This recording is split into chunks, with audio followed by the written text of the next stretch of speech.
Oh, on va encore être un de ces cas-là en fait, hein.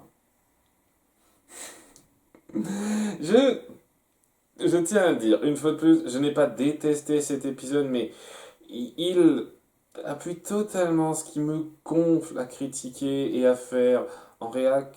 En fait, j'ai j'ai dit de façon super claire, c'est ça qui est chiant, quoi. J'ai dit de façon super claire pour la critique de Shira que je veux pas un truc où l'humour casse les enjeux sérieux, quoi. Que je veux pas un truc où l'humour sert de justification à la grossièreté d'écriture.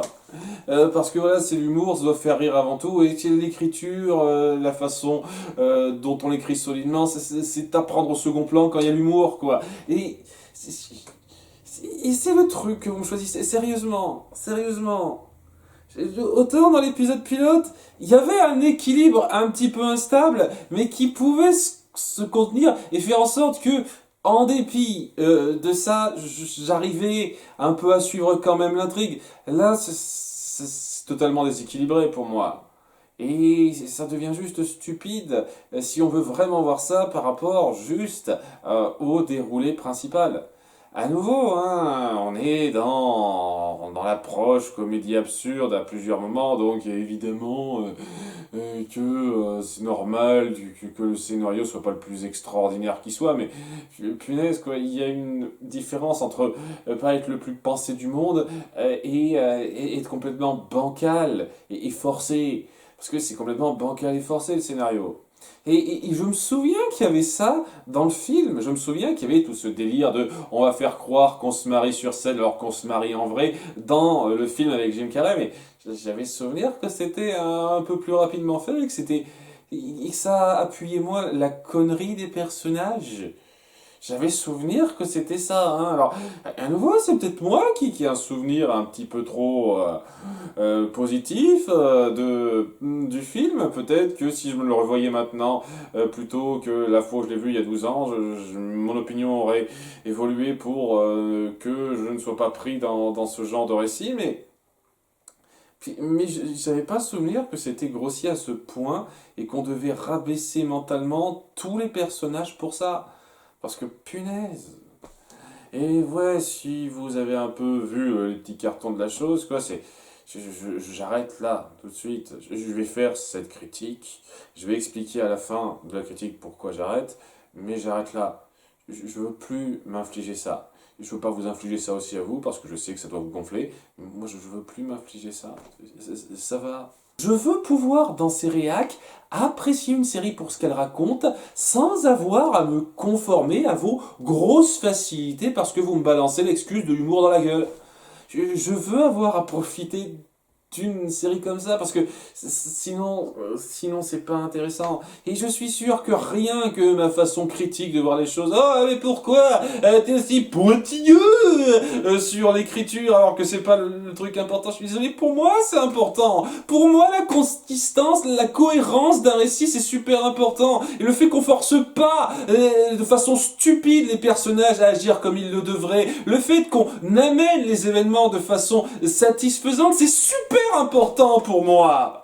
Je vous jure, c'est super important dans l'écriture d'un récit. Et quand il y a une œuvre qui vient de balancer dans la gueule, on s'en fout, on t'emmerde, on fait notre truc n'importe comment parce que gag. Je vous jure, j'en ai rien à foutre du registre de quoi que ce soit, ça m'irrite.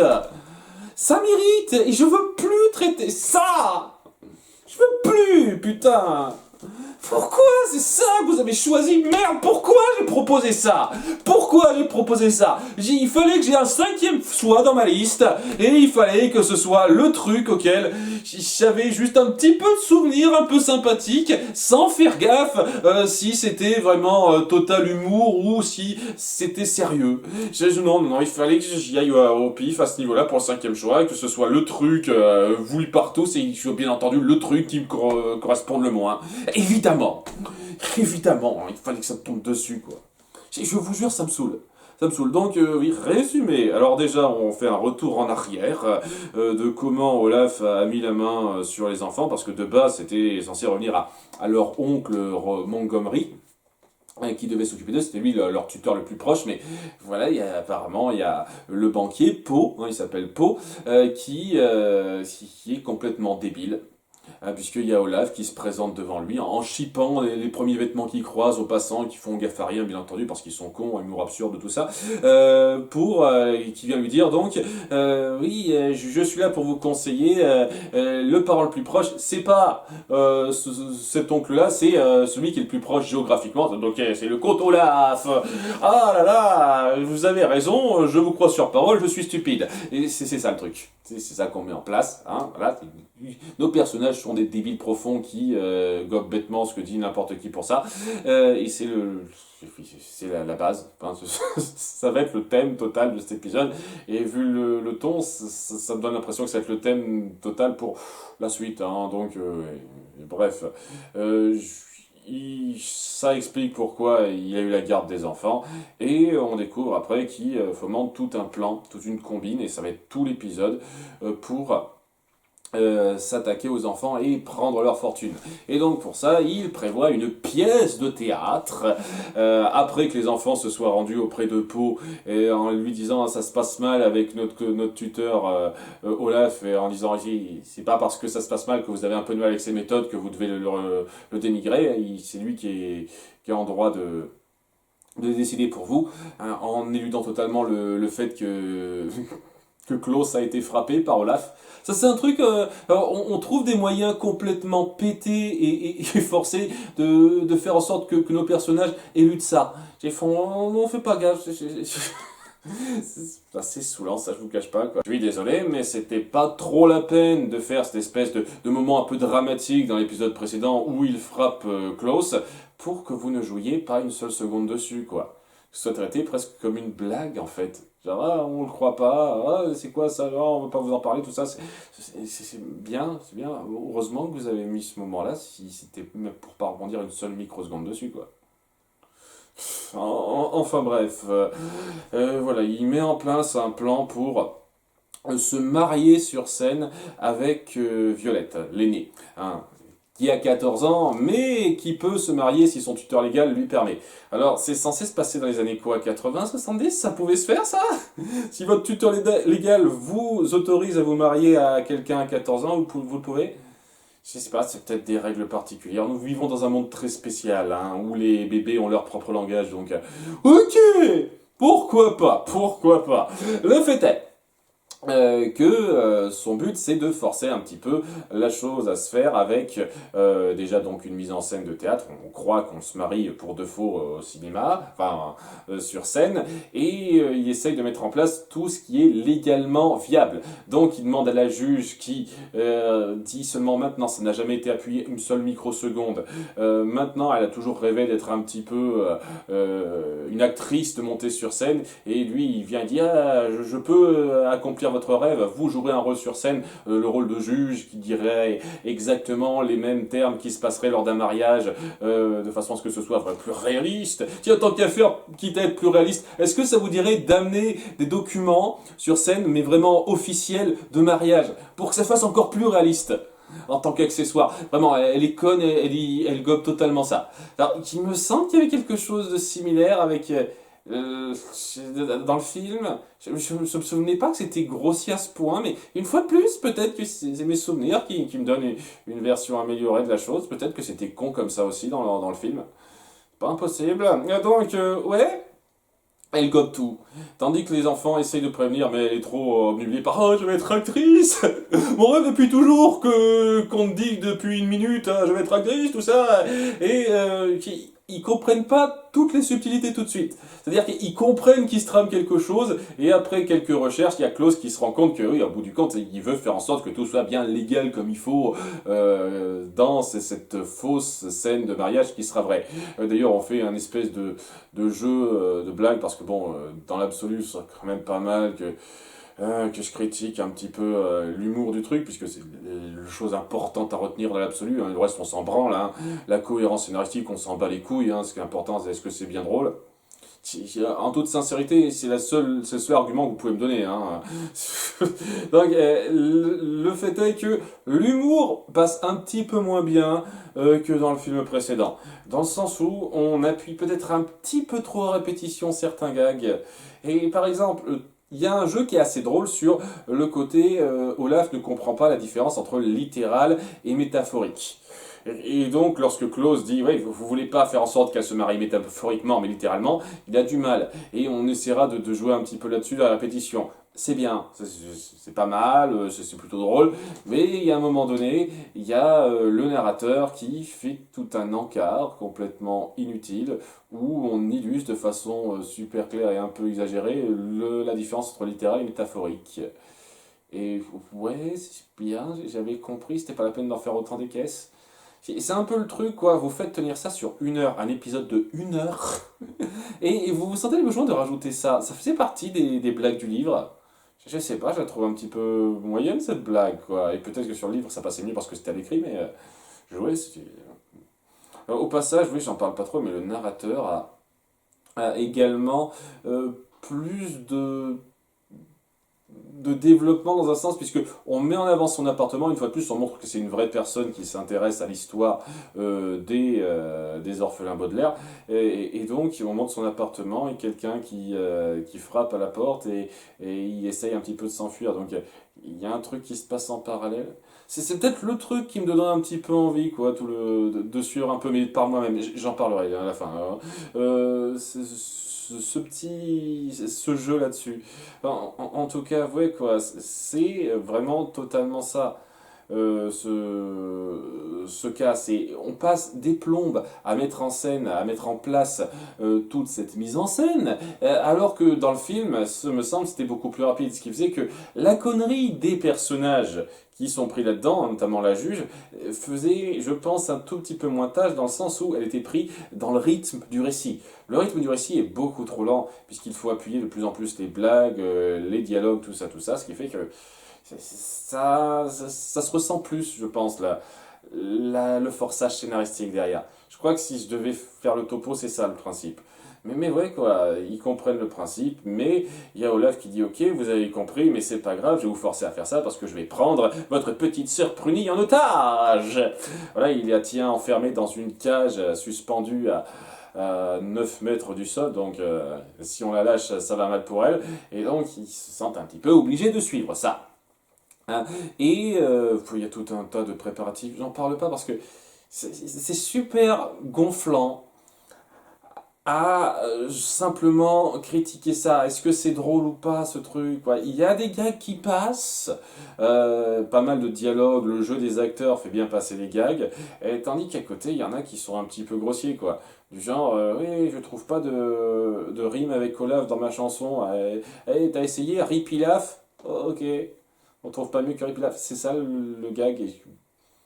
Et ça tombe un peu à plat. Il y a régulièrement des gags qui tombent un peu à plat. La majorité passe, mais il y en a une partie pas négligeable qui tombe un peu à plat, quoi. C'est ça que je peux dire sur l'humour, quoi. Ça reste dans le même ton que le film précédent, et donc oui, ça repose sur un peu l'absurde et les situations, les réactions des personnages qui passent bien, mais c'est moins inspiré que le premier épisode, je trouve. Ça vient du fait que oui, en étant ça sur 1 heure, je pense qu'un quart d'heure de moins aurait peut-être pu me permettre de moins être pris dans le côté un peu cringe de la situation.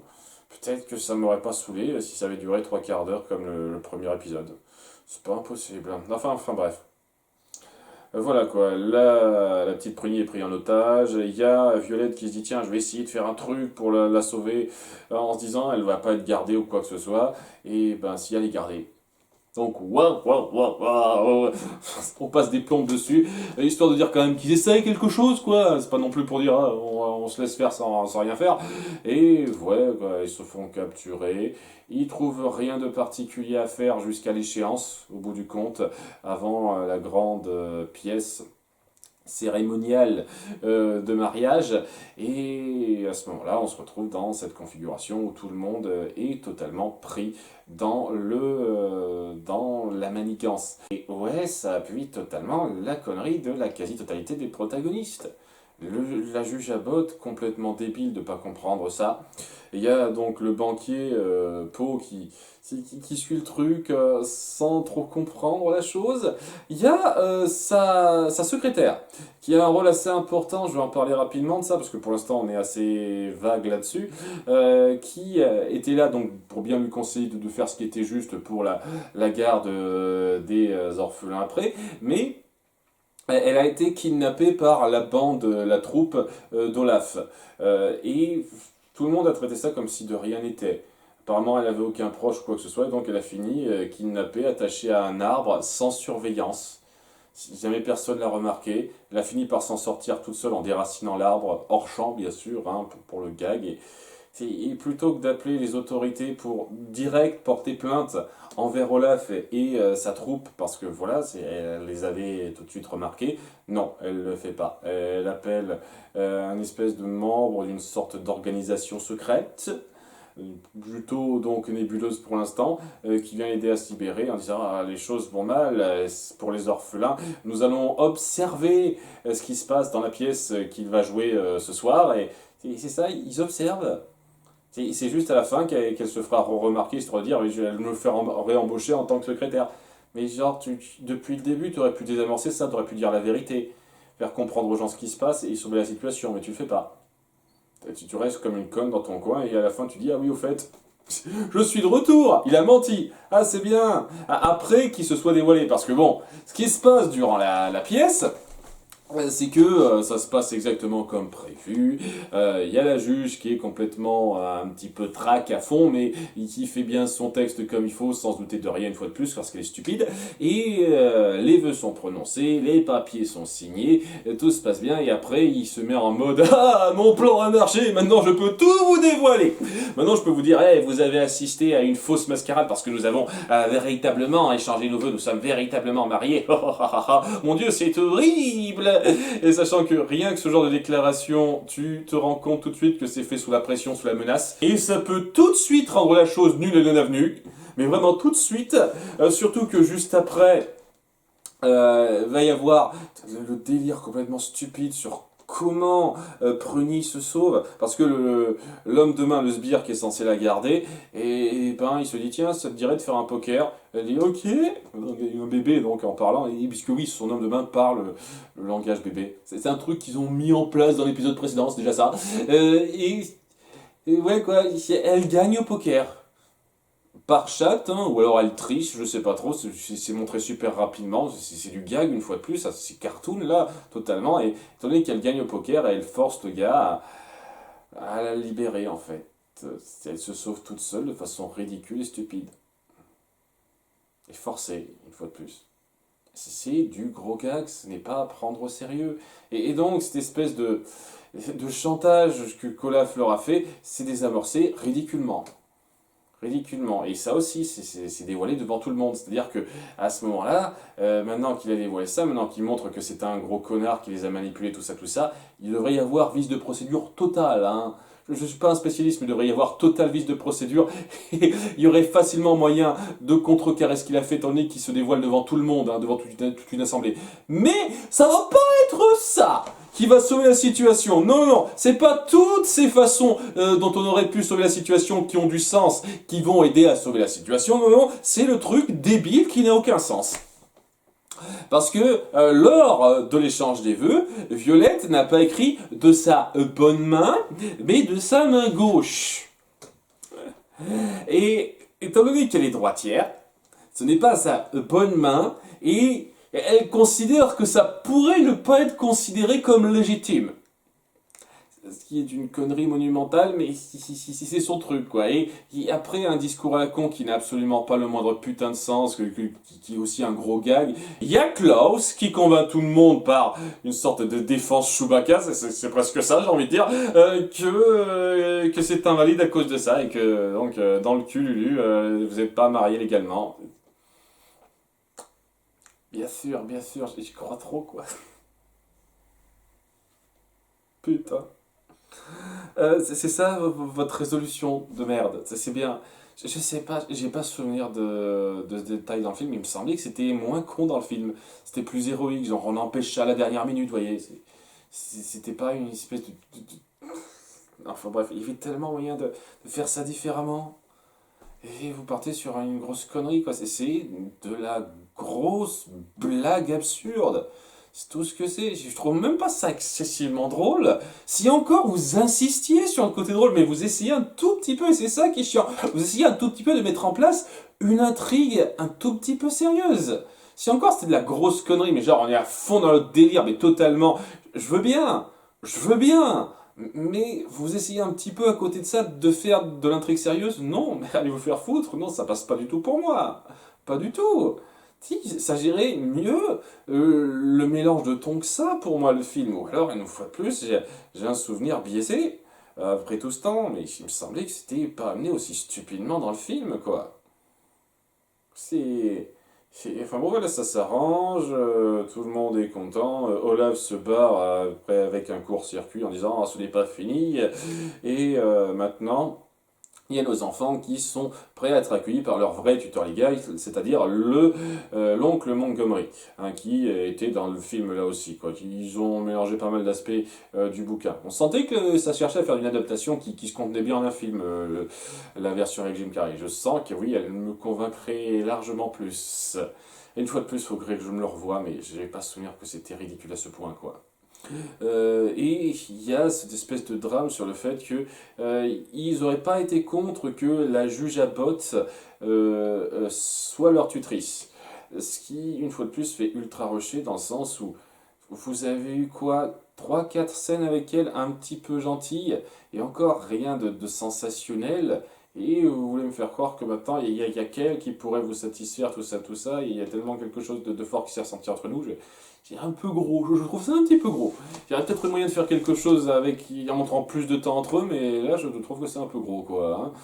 Il n'y a eu rien de très puissant dans la relation entre ces quatre-là pour que ça passe, pour moi, je trouve. Enfin bref, voilà, ils sont emmenés à leur oncle, pas sûr de ce qui va leur arriver.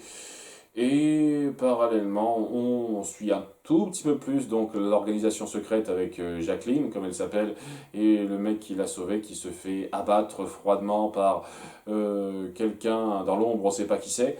Une fois de plus, peut-être qu'il y a quelqu'un d'autre qu'Olaf aux commandes. Et c'est le truc intéressant, je vous jure. Mais bon, ça représente à peine un quinzième de votre histoire pour l'instant. Donc, je sais pas, est-ce que ça donne vraiment envie de poursuivre, juste poursuivre ce détail-là? Alors qu'au premier plan, on a un amas de trucs absurdes qui s'enchaînent, quoi. Je sais pas trop. Bref, une main tueuse un petit peu nébuleuse, on ne sait pas qui c'est, et tandis qu'on découvre une fois de plus que les parents sont enfermés, mais qui sont proactifs, qui sont prêts à se sortir de leur trou pour rejoindre leurs enfants. Et oui, une fois de plus, je ne sais pas si je l'ai précisé dans la première vidéo, mais je le précise si c'est pas le cas. Il me semble que dans le film, on disait direct qu'ils étaient camés et qu'on n'allait pas plus dans le détail. C'est pas impossible que ce soit par rapport à cette fameuse organisation secrète qui est en lien donc avec le symbole que qu'Olaf a tatoué sur son pied, donc il est en lien direct avec ça, donc c'est lui le grand méchant de l'absolu, donc et en lien aussi avec la clé qu'ils ont trouvée dans les lieux de l'incendie, nos enfants, puisque il y a la juge Abbott qui commence un petit peu à s'intéresser à ce symbole-là dans ses bouquins. C'est pas impossible que ça ait un lien. Et donc, ouais, lorsqu'on se centre un petit peu sur ça, donc dans les 1 minute 30 de ce film d'1 heure, c'est intéressant. Le reste, c'était grossier.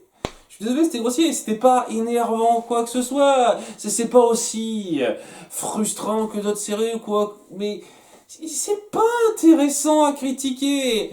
Alors, ça se trouve, je vous ai fait chier en faisant le résumé. Ça se trouve, je vous ai fait chier en pointant le fait que nos personnages sont stupides, alors que oh, c'est un petit peu ce que l'approche absurde veut. Mais punaise, quoi, c'est pas ce qui m'intéresse à traiter, quoi. Sérieusement, ça ne m'intéresse pas de faire ça, ça me fait chier de revenir en détail sur des trucs comme ça. Je veux traiter des histoires que je veux prendre au sérieux la grande majorité du temps, quoi. Pas un gros délire absurde où je dois juste être imprégné par l'humour et en avoir rien à foutre de la cohérence de votre écrit. Ça, sérieusement. Et ouais, l'humour il va, il n'est pas aussi impactant que l'épisode précédent, mais il passe. Si je me détache totalement de ça, si je dois vraiment prendre ça pour un gros délire total, ça c'est suffisamment drôle pour valoir un petit quelque chose, mais punaise, c'est pas ce que je veux traiter. C'est totalement pas ce que je veux traiter, quoi. Je veux pas traiter un truc qui me balance son principe d'humour à la gueule pour me dire tu ne peux pas critiquer ma cohérence d'écriture, parce que ce n'est pas ce que ça veut faire.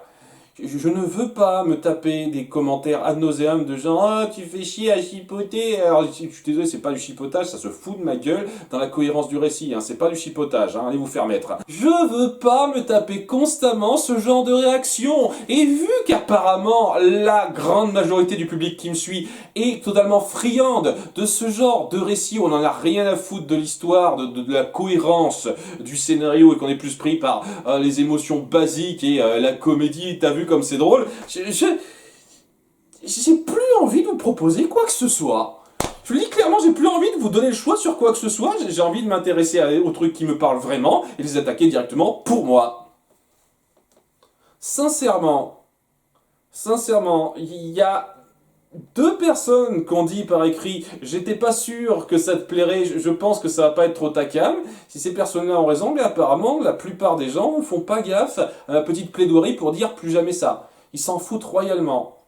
Donc je vais plus proposer ça à la plupart des gens, quoi. Ça va juste être moi et peut-être quelques personnes que je connais un petit peu avec qui j'ai l'habitude de parler un peu plus sur Discord ou autre, hein, pour décider de ce genre de truc, mais ça va plus être le grand public, hein. J'en ai marre de tomber sur ce genre de cas. C'est pas amusant à voir en détail. Réagir sur ça, c'est chiant à faire. Et... Hmm. Désolé si ça vous gonfle, hein. Désolé si je vous ai vexé, si c'est une de vos séries préférées. Je peux comprendre qu'on soit pris par ce genre d'humour, mais punaise, je ne serai jamais pris dans le récit un tout petit peu sérieux de base que vous essayez de raconter, avec ce ton totalement abusé que vous avez. Clairement pas. Et donc, pas pour moi, j'arrête. Ça va, quoi. Les désastres comme ça, je ne veux plus m'en taper. Je veux plus me taper ça. Donc je sais pas ce que je vais faire. Là je prends une pause de 2-3 semaines et je vais réfléchir. Je vais peut-être discuter avec quelques personnes qui savent comprendre un petit peu mon genre de goût, hein, sur Discord notamment, et voir avec eux quelle série je pourrais traiter. Mais c'est clairement plus à décider par le grand public. Clairement plus là. Voilà, désolé de gâcher l'ambiance, hein. Profitez bien de votre série, chérie. Une fois de plus, ce n'est pas à moi de dire ce qui est génial ou non, hein. C'est à vous de vous faire votre propre idée. Moi, je pense que je vais pas arrêter cette série parce qu'il y a des choses intéressantes, mais je vais clairement plus réagir, je vais clairement plus critiquer ça épisode par épisode parce que je trouve pas ça productif. Je trouve pas ça particulièrement stimulant. Et vraiment, je veux plus traiter de séries comme ça, quoi. Donc, merci pour cette réalisation, c'est déjà ça de fait. Et ça, bientôt, je ne sais pas exactement quand, pour des futurs réacs qui ne seront clairement pas pour vous, apparemment, hein. Mais au moins, ce sera pour moi, hein, ce sera pour moi. Bye.